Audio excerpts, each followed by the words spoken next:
अस्सलामु अलैकुम वरहमतुल्लाहि वबरकातुहू।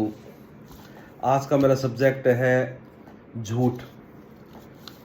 हिंदुस्तान के अंदर अभी जो प्रोपोगेंडा चल रहा है, जो प्रोपोगेंडा गोदी मीडिया द्वारा फैलाया जा रहा है, व्हाट्सएप यूनिवर्सिटी द्वारा फैलाया जा रहा है, सिनेमा द्वारा जो खरीदे हुए उनके द्वारा फैलाया जा रहा है, उसके बारे में बात करते हैं।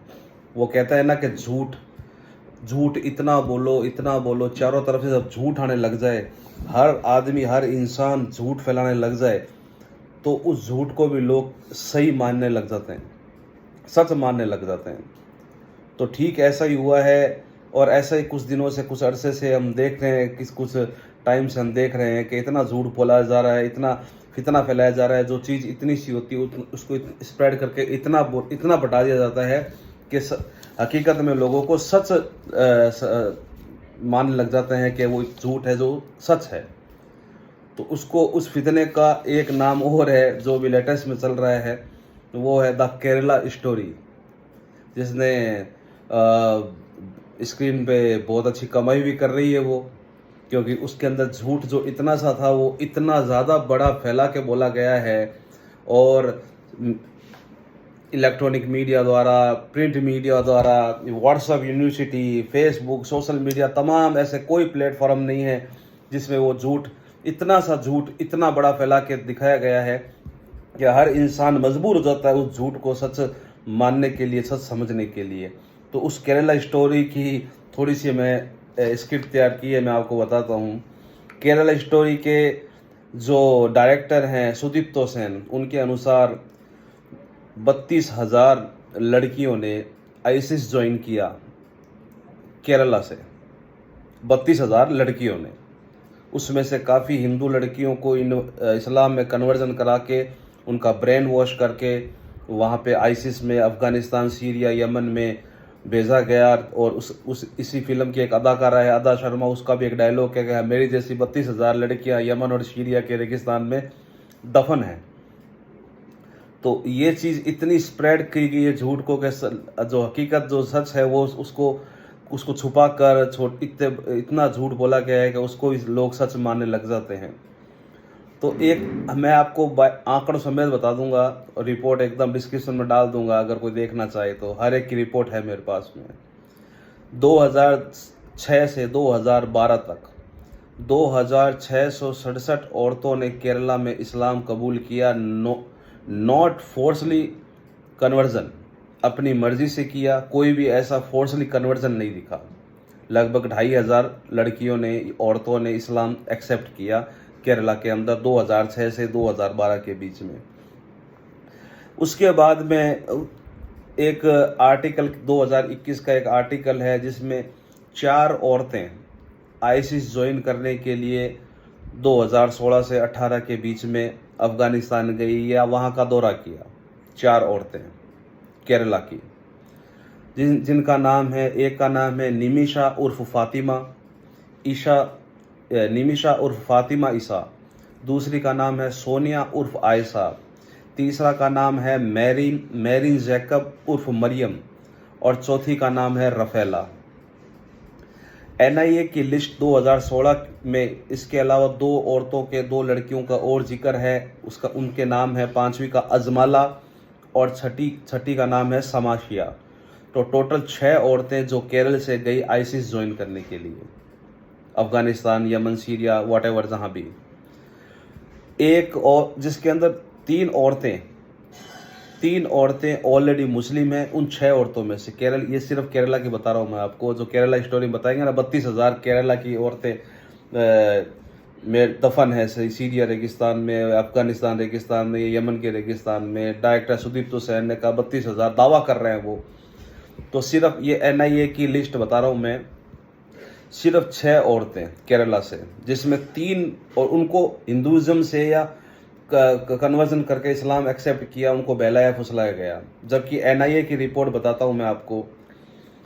एनआईए की रिपोर्ट के अनुसार 6 औरतें टोटल केरला से गई आईसिस ज्वाइन करने, जिसमें 3 ऑलरेडी मुस्लिम्स थी, 2 औरतें क्रिश्चियन, एक औरत जिसका नाम था निमिषा नायर, उसने हिंदुज़म से कन्वर्ट करके इस्लाम को एक्सेप्ट किया और उसको भी इस्लाम कन्वर्ट कराने वाला मुसलमान नहीं था, उसका हस्बैंड था ईज़ा, जो ऑलरेडी खुद क्रिश्चियन था। उसने भी इस्लाम एक्सेप्ट किया था, जिसका ओरिजिनल नाम है बैक्सन विंसेंट, और उसका भाई भी था बेस्टिन विंसेंट। इन दोनों भाइयों ने इस्लाम कबूल किया। जो निमिशा नायर थी, उसका पति ईज़ा उर्फ बैक्सिन विंसेंट, वो उसके साथ में गई। इंडिया ने चारों को वापस आने से रोका, और रोकना भी चाहिए। पता नहीं बाहर जाके आई है तो कैसा उनका माइंड सेट हुआ होगा सुरक्षा के लिहाज से। 2018 की रिपोर्ट में 60 भारतीयों ने अफगानिस्तान में ट्रैवल किया, 60 भारतीयों ने, जिसमें से 26 मर्द, 13 औरतें और 21 बच्चे। Total Indians, not Kerala, total Indians 60। UN की रिपोर्ट के अनुसार 110 देशों में से 40,000 लोग आईसिस को ज्वाइन करने के लिए 110 देशों के लोग शामिल हुए। ICSR लंदन की रिपोर्ट के अनुसार सेम रिपोर्ट है 32,809 80 देशों से।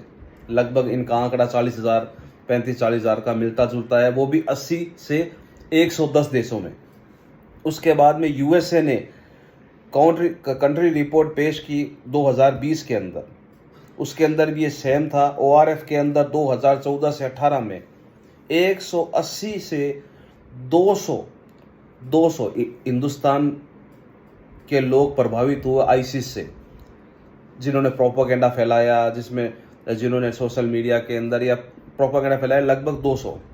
ORF की रिपोर्ट भी थी, यूएसए काउंट्री रिपोर्ट भी थी। सिर्फ 200 इंडियन लोगों ने आईसिस का दौरा किया और प्रोपेगेंडा फैलाया। उसमें भी दौरा किसने किया, कितनों ने ज्वाइन किया। इंडियन होम मिनिस्टर के अनुसार ये आंकड़ा 155 का था। यूएस रिपोर्ट में बताया कि 66 लोगों ने आईसिस ज्वाइन किया, हिंदुस्तानियों ने। भारतीय लोगों में सिर्फ 66 लोगों ने। एक स्टार्ट ग्लोबल रिपोर्ट के अनुसार भी 60 भारतीयों ने आईसिस ज्वाइन किया। उसके अंदर भी 13 औरतें, ठीक है, टोटल 13 औरतें। भारत की बता रहा हूँ मैं, हिंदुस्तान की बता रहा हूँ, टोटल केरला की नहीं बता रहा। 13 औरतें थी जो उन 60 के अंदर जिन्होंने आईसिस ज्वाइन किया। 13 औरतें, उन 13 में से 6 सिर्फ केरला की, जो मैंने ऑलरेडी बता चुका हूँ। निमिशा उर्फ फातिमा ईसा, सोनिया उर्फ आयशा, मैरिन जैकब उर्फ मरियम, रफेला और अजमाला और समाशिया। सिर्फ ये 6 लड़कियां केरल की थी। उन 6 लड़कियों में से 2 ऑलरेडी क्रिश्चियन थी, 3 लड़कियां मुस्लिम थी, 1 लड़की हिंदू थी, वो निमिशा नायर, उसने भी इस्लाम कन्वर्जन किया। उसका भी पति भी क्रिश्चियन से कन्वर्जन था इस्लाम के अंदर, ईज़ा उर्फ बैक्सन विंसेंट। और झूठ इतना फैलाया गया, 32,000 लड़कियां केरल की यमन और सीरिया के रेगिस्तान में दफन हैं। तो वो है ना कि झूठ बोलो, इतना झूठ बोलो कि लोगों को वही झूठ सच लगने लग जाए। और यही आज हो रहा है। हमारे पीएम भी केरला स्टोरी को विजिट करने के लिए, देखने के लिए कर्नाटक विधानसभा चुनाव के अंदर उसका नाम लेते हैं अपनी चुनावी सभा के अंदर। तो कितना बड़ा प्रोपेगेंडा है एक समुदाय विशेष के अगेंस्ट, बिना सच को जाने, बिना कोई तहकीक किए, बिना कुछ अपने नफ़े के लिए हिंदुस्तान की भाईचारे एकता को ख़त्म करना चाहते हैं। मैं नहीं कहता, मैं उनका सपोर्ट नहीं कर रहा। जो बाहर गए हैं वो फुली ब्रेन वाश्ड है, उनको इंडिया आने से रोका भी जाना चाहिए और उनकी पूरी तहकीक की जानी चाहिए। और उनके रिलेशंस, जितने भी रिलेशन है इंडिया के अंदर, उनका भी पता लगाना चाहिए, उनको भी पाबंद करना चाहिए हिंदुस्तान की सुरक्षा के लिहाज से। मैं उनका भी सपोर्ट नहीं कर रहा। लेकिन जो झूठ बोला गया है 32,000 लड़कियां केरला की, लेकिन उसमें से सिर्फ 6 लड़कियां थी, जो 3 ऑलरेडी मुस्लिम, 2 क्रिश्चियन थी, 1 हिंदू, उसका पति भी ईज़ा उर्फ बैक्सन विंसेंट। अब आप देखिए कितना बड़ा प्रोपेगेंडा, कितना बड़ा झूठ फैलाया जा रहा है, कितना बड़ा फितना फैलाया जा रहा है। सिर्फ अपने पता नहीं क्या लालच है इनको, सत्ता का लालच है या यूनिटी को ख़त्म करना चाहते हैं या एक समुदाय विशेष को टारगेट करना चाहते हैं कि सिर्फ इनको टारगेट करते रहो और अपनी राजनीतिक रोटियां सेकते रहो, अपनी इनकम, सोर्स ऑफ इनकम करते रहो। उससे पहले आई थी कश्मीर फाइल, ओरिजिनलिटी रियलिटी क्या थी वो सबके सामने आ गई थी अग्निहोत्री की, ठीक है। उसके बाद में भी ये जो सुदीप्तो सेन है उन्होंने 32,000 औरतों का दावा किया है। वीडियो लंबा हो गया है। तो मेरे भाइयों, कोई भी चीज़ हो उसकी तहकीक कर लेनी चाहिए, जानकारी ले लेनी चाहिए, उसके बाद में ही वो प्रिंट करना चाहिए, उसके बाद में ही आगे तोल मोल के बोलना चाहिए।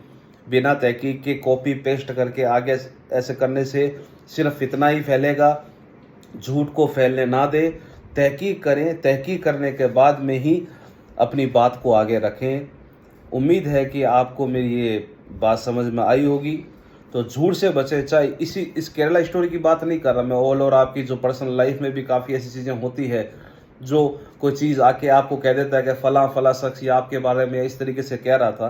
तो बिना तहकीक के अपना फैसला मत लीजिए, पहला तहकीक कीजिए कि सच में ऐसा हुआ है या नहीं हुआ है, उसी के बाद में ही अपना फैसला लीजिए, एक पक्षीय फैसला मत लीजिए।